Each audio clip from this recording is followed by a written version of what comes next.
My wife and her family locked me out of our house during a snowstorm, laughing through the window. Freeze to death, worthless idiot.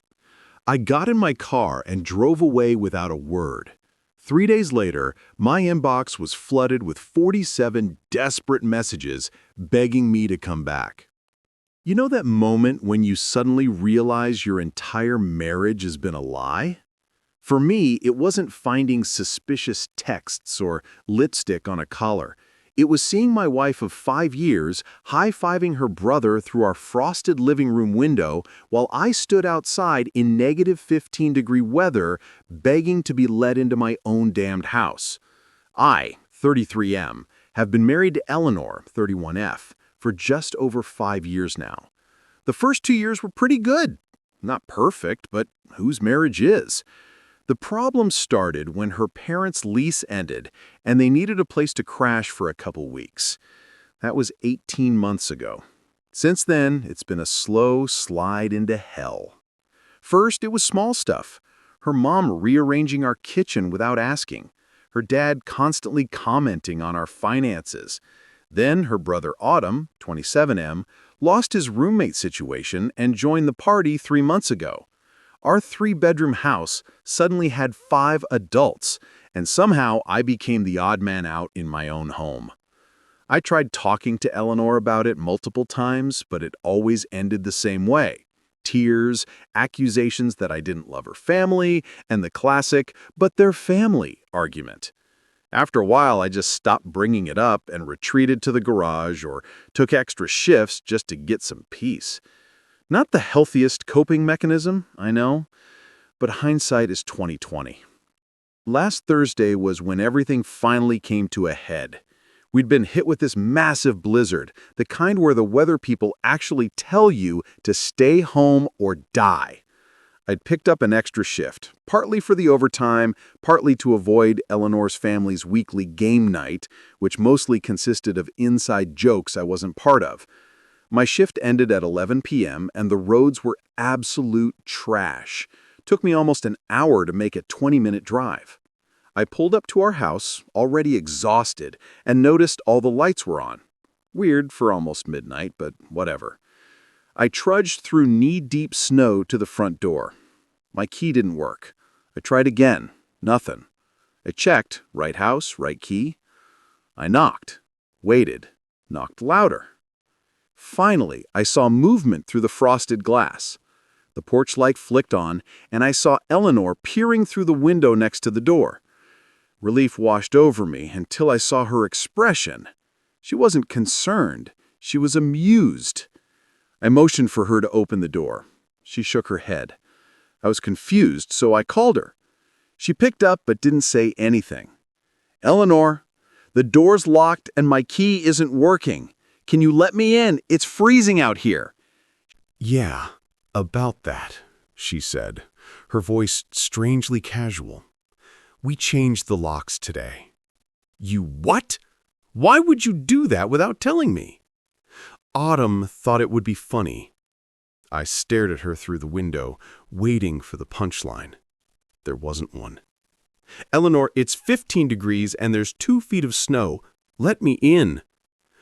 That's when her brother appeared beside her. He was holding a beer and grinning like he was watching his favorite comedy special. "Sorry, bro," he said, loud enough for me to hear through the glass. "No losers allowed tonight. House meeting. Family only." I stood there, genuinely stunned. I looked at Eleanor, waiting for her to say something, to tell her brother to shut up, to open the damn door. Instead, she laughed. Actually laughed. Her parents appeared behind them, both smirking. Her dad raised his wine glass in a mock toast. "Eleanor," I said, my voice shaking now, partly from cold, partly from rage, "this isn't funny. Open the door now." "Maybe you should go stay with one of your friends," she suggested, like she was telling me to pick up milk from the store. "We're having a family meeting about the house situation." "I am family. I'm your husband, and this is my house too." That's when Autumn leaned closer to the window, his breath fogging the glass, and said those words I'll never forget. Freeze to death, worthless idiot. Eleanor didn't defend me. She didn't look embarrassed. She nodded along and laughed. Then she actually high-fived him. I stood there for about 30 more seconds, my phone at 2% battery, my car running low on gas in the middle of the worst blizzard our area has seen in decades. Something inside me just broke, or maybe finally fixed itself. Hard to explain. I didn't yell, didn't bang on the door. I just turned around, trudged back to my car, and left. My phone died before I could call anyone. The roads were now completely impassable in some areas. I managed to find a 24-hour diner that still had power and sat there drinking coffee until morning, using their phone to call my buddy Brandon. He said I could crash at his place, no questions asked. I spent the next 3 days at Brandon's apartment completely off the grid. No social media, no contact with anyone from my regular life. I needed time to think, to process what had happened. On Sunday night, I finally charged my old phone. 47 messages. That's not an exaggeration. 47 separate messages across texts, voicemails, and DMs on various platforms. The first few were angry. Very mature, Atlas. Stop being dramatic and come home. Mom and Dad think you're being ridiculous. Then concerned. Where are you staying? Just let us know you're okay. Then panicked. Atlas, seriously, this isn't funny anymore. We've called all your friends. Please just respond. The most recent ones were straight up begging. Please come home. I'm sorry. We were just joking around. Autumn feels terrible. Everyone's worried sick. My favorite was from Eleanor's mom. We never meant for you to actually leave. Please come back so we can talk this through as a family. As a family. The same family that locked me out in a life-threatening blizzard and laughed while doing it? I've never been the type to make scenes or dramatic gestures. I've always been the guy who compromises, who tries to keep the peace. The guy who let his in-laws take over his house for a year and a half without putting his foot down. But something changed that night. Standing in the snow, watching my wife laugh at me through the window. I texted Eleanor back a single message. We need to talk. Meet me at Starbucks tomorrow at noon. Come alone. I've spent 3 days thinking about what I'm going to say to her, about what comes next, about the fact that I've finally seen my marriage for what it really is. And I've realized something important. Revenge isn't served cold, it's served calculated. Update 1. First off, holy crap, I didn't expect my last post to blow up like that. My notifications have been going absolutely insane. Thank you all for the support and advice. Reading through your comments has honestly helped me feel less crazy about this whole situation. So many of you asked about the Starbucks meeting and what happened during those 3 days I was MIA. So here's the update I promised. When I walked away from my house that night, my mind was completely blank, except for one thought. Don't let them see you break. I sat in my car for maybe 15 minutes, just letting the heater run while I stared at my hands gripping the steering wheel so tight my knuckles went white. I didn't cry, I didn't punch the dashboard, I just existed. The roads were absolutely treacherous, like seeing abandoned cars in ditches bad. I managed to find this 24-hour diner called Mel's that still had power. The place was practically empty, except for 2 truckers and the waitress who looked like she was questioning her life choices. I ordered coffee and sat in a corner booth trying to process what had just happened. My phone died around 1 a.m., which was probably for the best. I didn't want to see whatever garbage Eleanor or her family might be texting. I just sat there until sunrise, nursing the same coffee for hours while the waitress, her name was Josephine, total MVP, kept refilling it without charging me extra. When morning came, I borrowed the diner's phone to call my buddy Brandon. We hadn't hung out much since Eleanor's family moved in. They never liked him because he once called them out for monopolizing every conversation at my birthday dinner last year. Brandon didn't ask questions when I called, just said, "Come over, door's unlocked. I'll make breakfast." That's when things got interesting. While staying at Brandon's, I did 3 critical things. 1, I got a new phone with a new number. Kept my old one to monitor messages but didn't respond to anyone. The old phone stayed off most of the time to preserve battery since I didn't bring my charger. 2. I went to check our joint account. Guess what? Emptied. Not completely, but damn near. There was $372 left in an account that had over $8,000 last time I checked, about 2 months ago. I checked the transaction history. Eleanor had been slowly moving money to an account I didn't recognize for months. In total, about $7,800 of our money had disappeared. 3. I went to our bank's branch and got into our safety deposit box to secure important documents, birth certificate, car title, etc. Thankfully, I'd put these there before her family moved in so they couldn't touch them. Brandon was incredible through all of this. He let me crash on his couch, listened to me rant, and helped me brainstorm next steps. He even let me borrow clothes since I literally had nothing but what I was wearing when I got locked out. The second day, I went to work and spoke with HR about my situation, not for sympathy, but to make sure Eleanor or her family couldn't cause problems for me. My manager, Thomas, was surprisingly understanding. Turns out his sister went through something similar with her ex. He even offered to have security keep an eye out in case they showed up looking for me. I also met with a financial advisor to discuss options for separating finances and protecting what little I had left. Not the cheapest consultation, but worth every penny for the peace of mind. On day 3, I finally turned on my old phone to see what was happening. Guys, the messages? The first few were exactly what you'd expect. 9:43 a.m. Friday. Eleanor. Very mature, Atlas. When are you planning to come home? 11:27 a.m. Friday. Eleanor. Mom and Dad think you're being ridiculous. Autumn says he was just joking. 2:16 p.m. Friday. Eleanor's mom. Atlas, this behavior is unacceptable. Eleanor is very upset. Then, around dinner time Friday, the tone shifted. 6:32 p.m. Friday. Eleanor. Where are you staying? At least let me know you're okay. 7:14 p.m. Friday. I called Brandon, but he said he hasn't heard from you. Please, just text back. 8:45 p.m. Friday. Your work said you called in. At least I know you're alive. By Saturday morning, full panic mode. 7:13 a.m. Saturday. Eleanor.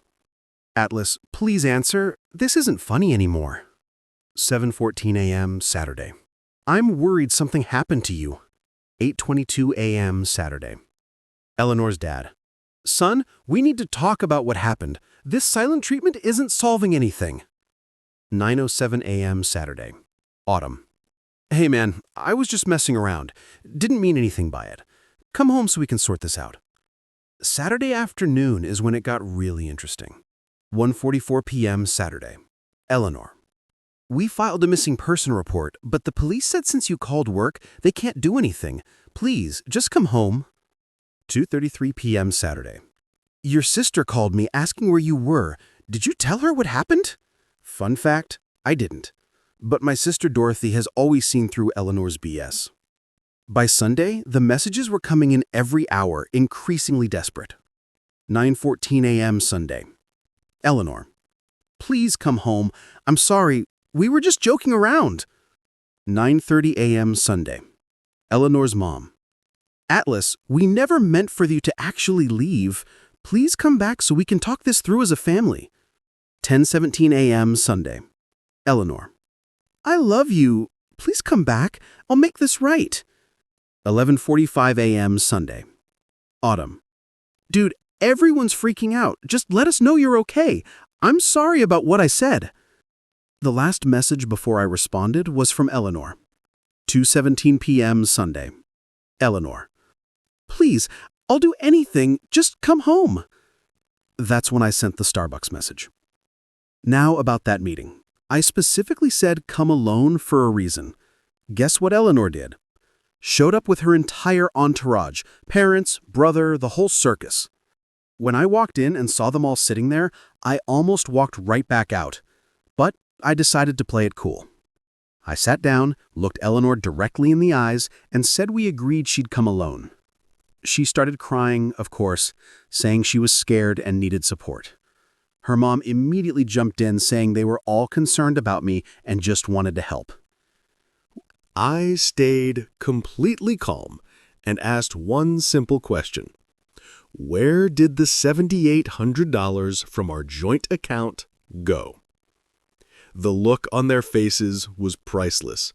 Eleanor stammered something about emergency family expenses while her dad tried to change the subject. Autumn actually had the audacity to say I was being selfish about money at a time like this. I pulled out bank statements showing the systematic withdrawal of funds over several months. Asked again point blank, "Where's the money, Eleanor?" That's when she broke down and admitted her parents had been having financial difficulties and she'd been helping them out without telling me. Apparently, they'd lost a bunch of money in some sketchy investment scheme, but didn't want to tell me because they knew I'd be judgmental. Her father started getting defensive, saying I should be grateful they were even living with us because their expertise and connections were valuable to our future. What expertise? The man can't even figure out how to use Netflix without calling for help. I didn't yell, didn't make a scene. I just slid a piece of paper across the table with 3 demands. 1. Return all the money within 48 hours. 2. They all move out of the house within 1 week. 3. Eleanor starts couples counseling with me if she wants any chance of saving our marriage. Her mother actually laughed and said, "We're not going anywhere. That house is as much ours as yours." Now that's when I played my trump card. I pulled out my phone and showed them the video I'd taken of the night they locked me out. Yes, I had the presence of mind to record the last minute of that interaction before my phone died. Crystal clear audio of Autumn saying, "Freeze to death, worthless idiot," and Eleanor laughing. I explained very calmly that if the money wasn't returned and if they didn't move out, this video would be sent to every family member, friend, and Eleanor's workplace. I also mentioned that I'd already spoken with a lawyer, a small lie, but they didn't need to know that, about both the financial theft and the potential charges related to recklessly endangering someone's life during a state-declared weather emergency. The Starbucks got very quiet. Eleanor was sobbing, her mom was seething, her dad looked like he'd seen a ghost. Autumn just stared at his coffee. I stood up, told Eleanor to let me know her decision by the end of the day, and walked out. That was yesterday. This morning, I checked my account. $7,800 had been deposited. I also got a text from Eleanor saying her family would be out by Friday and asking if we could talk privately. I haven't responded yet. I'm still working out my next steps, but I've connected with Eleanor's Aunt Dorothy, the family black sheep who was pushed out years ago. She's been filling me in on the family's long history of similar behavior with others. There's a lot more to this story, including what I'm planning to do about the marriage itself, but this post is already too long. I'll update again after Friday once I see if they actually move out. One thing's for sure, I'm never going back to being the doormat they wiped their feet on for years. The old Atlas froze to death that night in the snow. The one who walked away is someone else entirely. Final update. First thing I noticed when I finally walked back into my own house last Friday, they'd completely rearranged the living room furniture. Like, who does that on their way out? The couch was against a different wall, the TV stand was at this weird angle, and my favorite recliner, the one Eleanor always complained about, was shoved in the corner like some kind of punishment. Such a petty final move, but weirdly, it made me laugh. First genuine laugh I'd had in weeks. Thanks for all the support on my previous posts. Reading your comments has been like having thousands of friends who actually give a damn about me, something I clearly didn't have in IRL for quite a while. Anyway, buckle up because a lot has happened since my last update. So, they actually moved out on Thursday, a day early, which immediately made me suspicious. Eleanor's family never does anything ahead of schedule. They're the type to squeeze every last second out of a deadline and then ask for an extension. I had Brandon come with me to check the place first, just in case they trashed it or something. The house was weird, not destroyed, but definitely not how I left it. Besides the furniture rearrangement, I found little surprises. The thermostat was set to 63 degrees. Eleanor knows I like it at 68. All the family photos had been taken down, but only our wedding photos. My PlayStation was still there, but all my saved game data had been deleted. Petty AF. The fridge had been cleaned out completely, not even condiments left. Someone had changed all the light bulbs to those harsh white ones I hate. Nothing worth calling the cops over, but definitely a passive-aggressive middle finger on their way out. The strangest thing was finding a letter from Eleanor on the kitchen counter. Not a goodbye note or an apology, a frickin' bill. She'd itemized her share of household expenses for the past 5 years with a note saying we were now even for the $7,800. I actually took a picture and posted it on my Instagram story. The comments were wild. I texted Eleanor asking to meet at the local park the next day. Neutral territory, public place, zero chance of her bringing the entire circus again. She agreed immediately. When we met, she looked different. Not just sad or stressed, but smaller somehow, like someone had let air out of her. She started crying before I even sat down on the bench. This time, her tears didn't move me at all. Crazy how that works. Seeing someone cry used to turn me into an instant apologizing machine. Now, I just waited for her to pull herself together. The conversation that followed was actually surprisingly calm. She admitted that her family had been controlling her for years, but also that she'd let them do it. The money transfers? Turns out her parents had invested in some sketchy crypto thing that tanked. They'd been guilt-tripping her for months about how they'd moved in to help us, so we should help them too. The night of the lockout was apparently Autumn's idea of a loyalty test. He'd convinced Eleanor that I was too independent and needed to be put in my place. The lock changing was supposed to be temporary, just to teach me a lesson about respecting family hierarchy. Yes, he actually used the term family hierarchy. What is this, Game of Thrones? Eleanor swore she never thought they'd keep me out all night, especially during the storm. She claimed she'd argued with him after I left, but didn't have the spine to stand up to them when it mattered. I asked the one question that had been burning in my mind. Was any of our marriage real? Or was I just a convenient ATM and housing provider for her family? Her answer was complicated. She said she did love me, but admitted she'd chosen me partly because I was stable and easy to influence. Her exact words, "I knew you'd never say no to me if I cried enough." That hit harder than the lockout in a way. I told her I wanted a divorce. She didn't seem surprised, just asked if there was anything she could do to change my mind. I said no. Here's where it gets interesting. Remember Eleanor's Aunt Dorothy I mentioned? Turns out she was pushed out of the family for similar reasons years ago.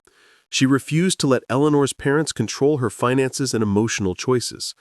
I'd only met her once at our wedding, and Eleanor's parents had made sure we didn't spend much time talking. During my disappearance, I'd tracked Dorothy down on Facebook and reached out. She filled me in on the family's long history of financial manipulation and emotional blackmail. What happened to me wasn't an isolated incident.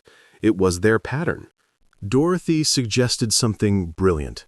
Confront them all at once during their big monthly family dinner.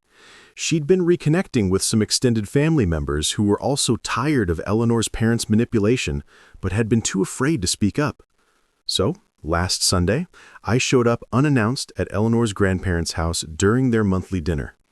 Dorothy came with me for moral support. The look on everyone's face when we walked in together was priceless. Eleanor's mom actually choked on her wine. Her dad went pale. Autumn tried to leave, but his girlfriend, who I'd always liked, made him stay put. I didn't yell, didn't make a scene. I just calmly laid out everything. The lockout, the stolen money, the years of manipulation. I played the video of them laughing at me in the snow. Then Dorothy shared her story, which eerily mirrored mine. The extended family had no idea about any of this. Eleanor's grandparents were horrified. Her cousins were texting furiously. Her Uncle Robert actually stood up and said he'd experienced similar treatment years ago, but thought he was the only one. One by one, family members started sharing their own stories of manipulation by Eleanor's parents. It was like watching dominoes fall. Years of pent-up resentment came pouring out. The best part? Autumn finally cracked under pressure and admitted that locking me out had been a calculated move to push me away permanently. His girlfriend dumped him on the spot and asked if she could get a ride home with me and Dorothy. We said yes, obviously. Eleanor's parents tried to regain control. Her dad actually stood up and shouted that everyone needed to calm down, that I was manipulating the situation. Nobody bought it. Her mom tried to blame Eleanor for mishandling the situation. That backfired spectacularly when Eleanor finally stood up to them. She told them she was done being their puppet and that she'd lost her marriage because of their manipulation. She actually threw her phone at her dad and said she was blocking them all until they got professional help.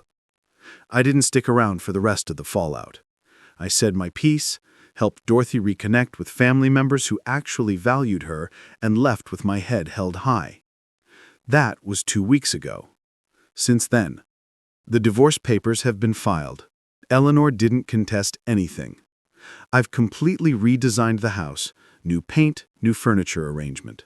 I even got a dog from the shelter, a chill pit mix named Banjo, who loves my recliner as much as I do. Eleanor's parents apparently left town to visit relatives, aka hide from the family shame. Autumn got fired from his job for unrelated reasons. Karma's a thing. Dorothy and I have become good friends. She's been an amazing support. I've reconnected with friends Eleanor's family pushed away. The weirdest part? Eleanor came by yesterday to pick up the last of her things. She seemed different, more herself, whatever that means. She told me she started therapy and moved in with her cousin temporarily. She apologized again, not to try to get me back, but because she meant it. For a split second, I wondered what might have been if she'd found her backbone years ago. But that moment passed quickly. Some bridges, once burned, should stay ash. It's been exactly 1 month since I stood freezing in that snowstorm, watching my wife laugh at me through a window. My life looks completely different now. Not perfect. My sink is leaking and I still haven't figured out how to properly cook for one, but it's mine again. I don't know what happens next. For the first time in years, I'm actually excited to find out.